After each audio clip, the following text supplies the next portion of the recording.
Excel beginner to advance কোর্সের 12তম ক্লাসে আপনাকে স্বাগতম। আজকে আমরা এমন দারুণ কিছু বিষয় নিয়ে কথা বলবো যেগুলো এক্সেলের প্রত্যেক দিনের কাজে আপনার প্রয়োজন হবে। তো চলুন সেই বিষয়গুলি দেখে নেওয়া যাক। সেই বিষয়গুলো হচ্ছে concatenate function, duplicate, remove, unique function, text to কলামের বেশ দারুণ কিছু ব্যবহার যেগুলো আপনাকে অনেক বেশি এক্সপার্ট করে তুলবে। তো চলুন সেই বিষয়গুলি দেখে নেওয়া যাক। খেয়াল করুন, আমার এখানে একটি বিগ ডেটা শিট আছে। এখন আমার প্রয়োজন এই যে অর্ডার প্রায়োরিটি এখানে বিভিন্ন রকম আছে, অথবা এখানে দেখেন কি অ্যাকাউন্ট ম্যানেজারের নাম আছে যেগুলো ডুপ্লিকেট আছে। তো আমি এই ডুপ্লিকেট ভ্যালুকে কিভাবে ইউনিক ভ্যালু কোনগুলা সেইগুলো আমি এখান থেকে সিলেক্ট করব।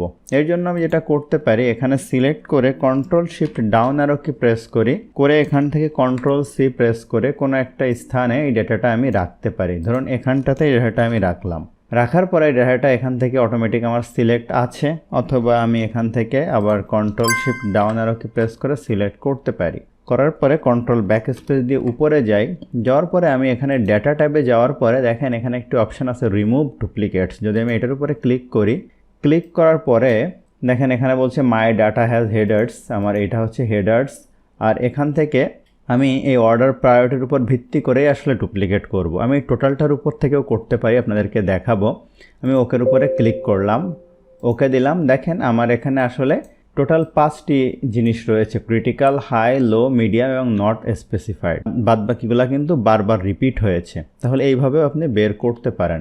অথবা একটি ফাংশন রয়েছে, আপনি এখানে যান, যাওয়ার পরে ইউএনআই কিউইউই, দেখেন এই যে ইউনিক যে ফাংশনটি আছে এইটা অ্যাপ্লাই করেও করতে পারেন।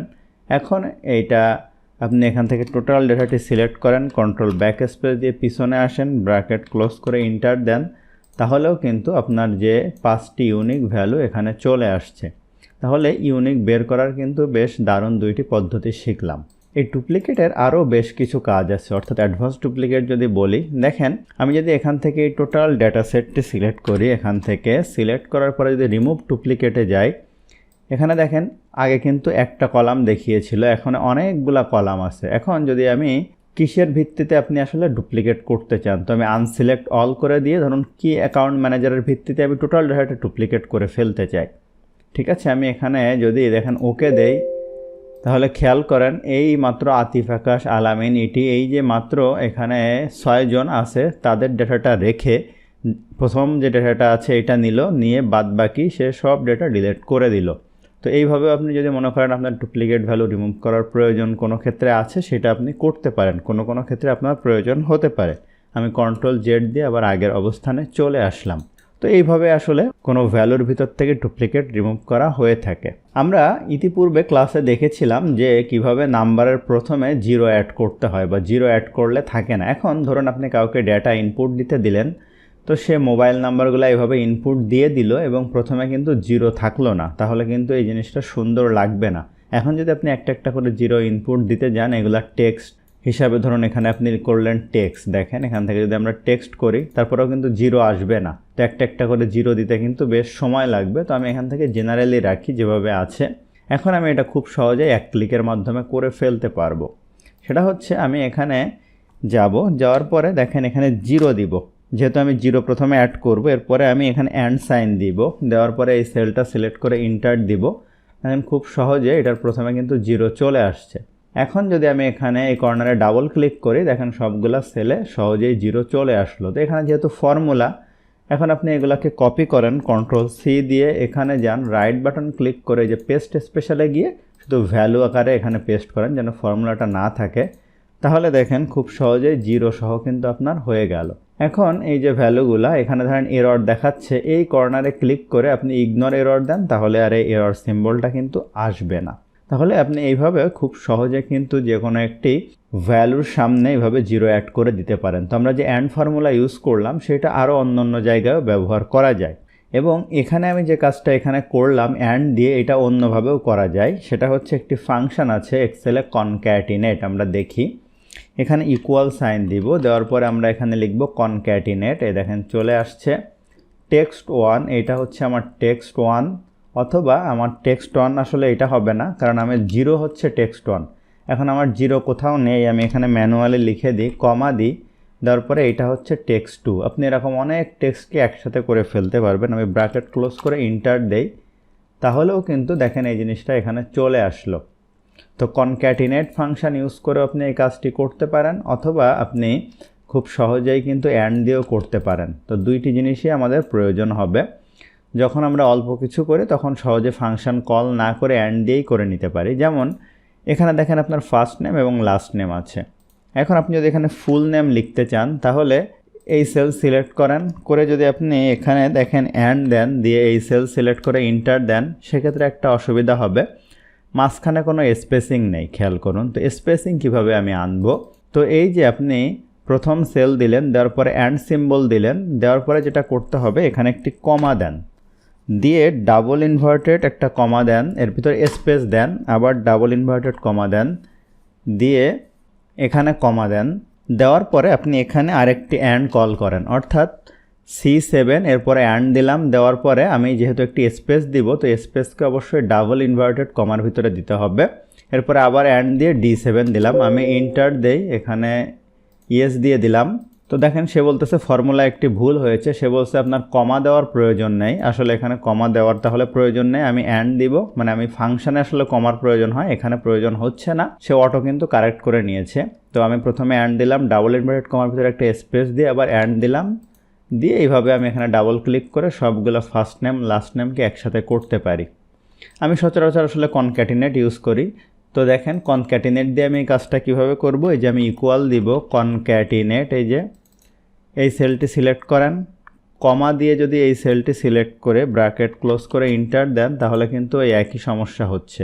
সেক্ষেত্রে আমি যেটা করব, এই যে একটা কমা, আমি আবারও ফর্মুলাটায় চলে যাই, কনক্যাটিনেটে প্রথমটা ক্লিক করলাম, করার পরে কমা দিলাম, এরপরে টেক্সট 2 এর মধ্যে আমি যেটা করব এই ডাবল ইনভার্টেড কমার ভিতরে স্পেস দিয়ে আবার ডাবল ইনভার্টেড কমা দিব, কারণ এখানে আমি যদি স্পেস না দিয়ে অন্য কিছু দিই কী হবে সেটাও দেখাচ্ছি।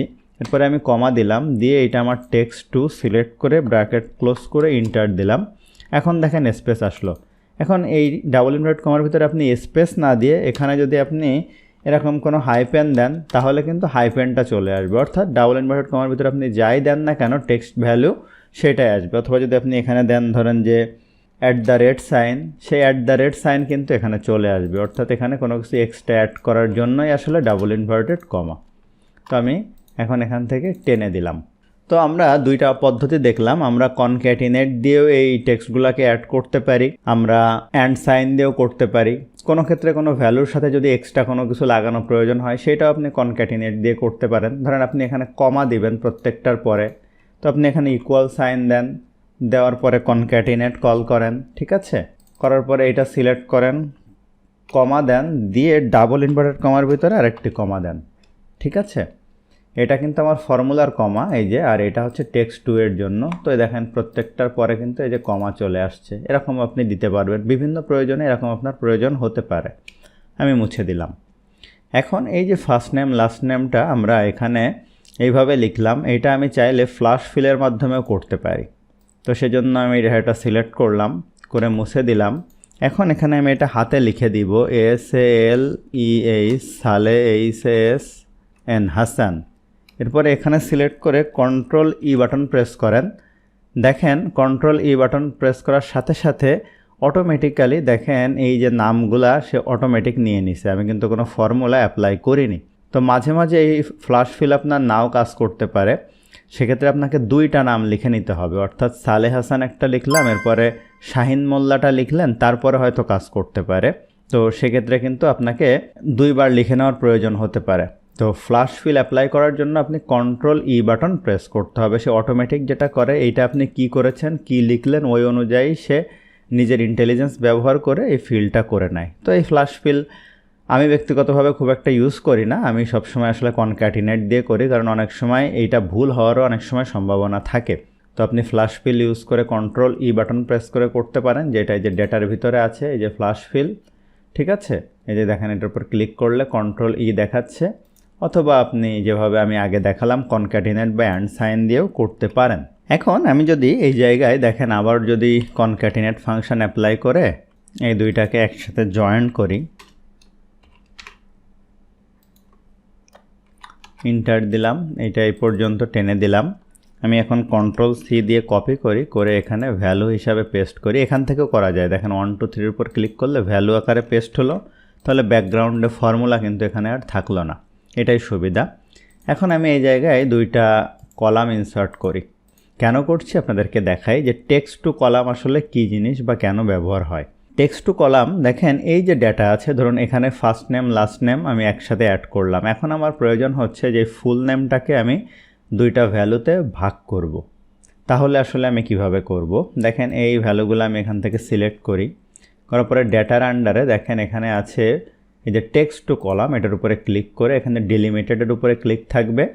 আমি নেক্সটে যাব, যাওয়ার পরে এই ডাটাটা কি দিয়ে আসলে সেপারেট করা, এখানে আপনার সেমিকোলন দিয়ে হইতে পারে, কমা দিয়ে হইতে পারে, আমার দেখেন এখানে স্পেস দিয়ে সেপারেট করা। যখনই দেখেন আমি স্পেসের উপর ক্লিক করছি এই ডাটাটা 2 ভাগে ভাগ হয়ে যাচ্ছে। এখন আমি এখানে নেক্সট দিলাম, এরপরে আমার ডেস্টিনেশন, এই ডেস্টিনেশন কোথায়, এইটা আমার ডেস্টিনেশন। হ্যাঁ, এই সেলটা এই দিক দিয়ে দেখাবো, ফিনিশ দিলাম, ওকে দিয়ে দিই। তো ওকে দেওয়ার সাথে সাথে ম্যাজিক্যালি দেখেন এই যে সেলের যে ডেটাটা খুব সহজেই কিন্তু এখানে 2 ভাগে আবার ভাগ হয়ে গিয়েছে। একইভাবে এই ডাটাগুলা যদি অন্য কোনোভাবে সেপারেট করা অ্যাড করা থাকে, যেমন আমি এটা এখন এখান থেকে মুছে দেই, এখানে ধরুন আমি যদি আবার কনক্যাটিনেট লিখি, দেখেন কনক্যাটিনেট দিয়ে এই ডাটা কমা দিয়ে এটা ডাবল ইনভার্ট কমার ভিতরে ধরুন হাইপেন দিলাম, দিয়ে পরের যে সেলটা দেখেন আমি সিলেক্ট করতে পারছি না, তাহলে এখানে ম্যানুয়ালি লিখে দিতে হবে। এই সেলের রেফারেন্স আসলে কত, যে ডি, আর এখানে দেখেন 7, তাহলে এটা D7 আমি এইভাবেও লিখে দিতে পারি। ব্র্যাকেট ক্লোজ করে ইন্টার দিলাম, তো সালে আসান এইভাবে হয়ে গেল। এগুলো আমি এখান থেকে কপি করতে পারি, করে এখান থেকে ভ্যালু হিসাবে পেস্ট করি। এখন এটাও যদি আলাদা করতে চাই তাহলে আমি কিভাবে করব, দেখেন এই ভ্যালুগুলো সিলেক্ট করি, ডেটাতে যাই, টেক্সট টু কলামে যাই, যে ডিলিমিটেডে গেলাম, এই ডাটাগুলো কি দিয়ে আসলে সেপারেট করা আছে, দেখেন এই ডাটাগুলো, এটা কিন্তু ট্যাব দিয়েও নেই, সেমিকোলন দিয়েও নেই, কমা দিয়েও নেই, তাহলে আদার্সে যাই, যাওয়ার পরে যেটাতে সেপারেট করা এটা এখানে আমি লিখে দেই, দিয়ে নেক্সট দিলাম। এটা ডেস্টিনেশন কোথায় হবে, যে এখানে হবে, এটা এখানে সিলেক্ট করি, ফিনিশ দেই, ওকে দেই, দেখেন খুব সহজে কিন্তু 2 ভাগে বিভক্ত হয়ে গিয়েছে। তাহলে এটা যে কতটা গুরুত্বপূর্ণ আশা করি আপনারা বুঝতে পেরেছেন। এখন আরেকটি জিনিস আপনাদের প্রয়োজন হতে পারে, যদি আপনাদেরকে দেখাই, যদি আপনার এরকম টাইপের ডাটা থাকে, অর্থাৎ 3টা বা 4টা রোয়ে চলে যায়, অর্থাৎ প্যারাগ্রাফ হিসাবে, সেক্ষেত্রে আপনি কিভাবে টেক্সট টু কলাম ইউজ করবেন। তো এইভাবে ডেটাটা সিলেক্ট করেন, ডেটাতে যান, যাওয়ার পরে এখান থেকে টেক্সট টু কলামে যান, যাওয়ার পরে দেখেন ডিলিমিটেডে যান, নেক্সটে যান, এখানে আদার্সের এখানে একটি আপনার শর্টকাট ইউজ করতে হবে, সেটা হচ্ছে কন্ট্রোল জে। দেখেন করার সাথে সাথে এই ডেটাটা 3 ভাগে ভাগ হয়ে গিয়েছে। আপনি এখানে নেক্সট দেন, কোথায় দেখাবেন এখানে যান, ক্লিক করেন, ফিনিশ দেন, দেখেন খুব সহজেই কিন্তু এই ডেটাটা এই যে 3 ভাগে কিন্তু ভাগ হয়ে গিয়েছে। ঠিক আছে, এই যে আবার এটা আপনি কনক্যাটিনেট দিয়ে 3টাকে আবার একসাথে করতে পারবেন। তো এইভাবে আসলে আপনি কাজটা করা সম্ভব। তো এখানে যে শর্টকাটটা আমরা ইউজ করলাম CTRL কন্ট্রোল প্লাস জে, ওখানে ক্লিক করতে হবে। তো আমরা কিন্তু ডেলিমিটেড দেখলাম এতক্ষণ। এখন আমরা ধরুন এখানে আমার এই ভ্যালুগুলা এইভাবে আছে, RT 1003, RT 1009। এখন আপনি RT আলাদা রাখতে চান, 1003 আলাদা রাখতে চান। হ্যাঁ, এখানে কিন্তু আপনার কোনো ভ্যালু দিয়ে সেপারেট করা নেই, না আছে স্পেস দিয়ে, না আছে কমা দিয়ে, কোনো কিছু দিয়ে। তাহলে এই কাজটা কিভাবে করবেন, আমি ডাটাটা সিলেক্ট করি, টেক্সট টু কলামে যাই, আমার কি করতে হবে, ফিক্সড ওয়াইডের উপরে ক্লিক করি, ক্লিক করার পরে আমি এখান থেকে নেক্সটে যাই। এখন দেখেন এইটা আমি ধরে টেনে দিব, এই যে দেখেন যে আমি কোন বরাবর রাখতে চাই, যে RTর পরে রাখলাম। ঠিক আছে, নেক্সটে যাই, এখন আমি কোথায় রাখবো, এটার উপর ক্লিক করে এই যে এখানে রাখবো, সিলেক্ট করি, ফিনিশ দেই, ওকে দেই। দেখেন মজার ব্যাপার হলো এই যে RT বামে চলে আসছে, আর এই যে 1003 যেগুলো আছে ডানে চলে আসছে। বিষয়গুলো কিন্তু খুবই দারুণ। ফাইনালি আমরা টেক্সট টু কলামের আরও একটা গুরুত্বপূর্ণ জিনিস দেখে আমরা শেষ করব। তো খেয়াল করেন, আমরা যখন বিভিন্ন সফটওয়্যার থেকে ডাটা ইম্পোর্ট করি, ডাটা ডাউনলোড করি, বিভিন্ন রকম যে আমাদের সফটওয়্যারগুলো অফিসে ইউজ হয়, তো এই সফটওয়্যার থেকে ধরেন ডাটা ডাউনলোড করার পরে ডেট ফরম্যাট বিভিন্ন রকম হয়ে যায়। ধরেন এরকম হয়ে গেল ডেট ফরম্যাট, আপনি আসলে কিভাবে ঠিক করবেন। তো এই ডাটাগুলো সিলেক্ট করেন, সিম্পলি ডেটা থেকে টেক্সট টু কলামে যান, যাওয়ার পরে ডিলিমিটেড সিলেক্ট করেন, নেক্সটে যান, এখানে যা আছে থাকুক, আদার্সে এখানে যা আছে অসুবিধা নেই, যাওয়ার পরে দেখেন এখানে আপনি ডেট হিসাবে সিলেক্ট করেন, করার পরে কি ডেট হিসাবে আপনি দেখতে চান।